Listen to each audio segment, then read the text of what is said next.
Hello, again today we want to draw attention towards the lock on the Ford Transit Custom and normal Ford Transit. What happens with them, they are quite vulnerable items. The thieves, what they do, they break the lock itself and they turn the complete barrel or just the inner part of it, and doing so they get access inside the van, and then they can also open the rear doors, getting access to all the tools and obviously take them away. This is their intent.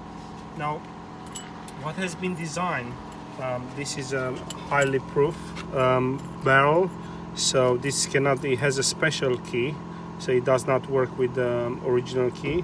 Very secure. It cannot be twisted because it's all protected by a big washer. It has no lever, no access on the barrel at all. As you can see, there's a big difference between those locks. It is unoperated and highly gives highly protection to the doors. We have not seen one being broken so far, so definitely very efficient in this respect.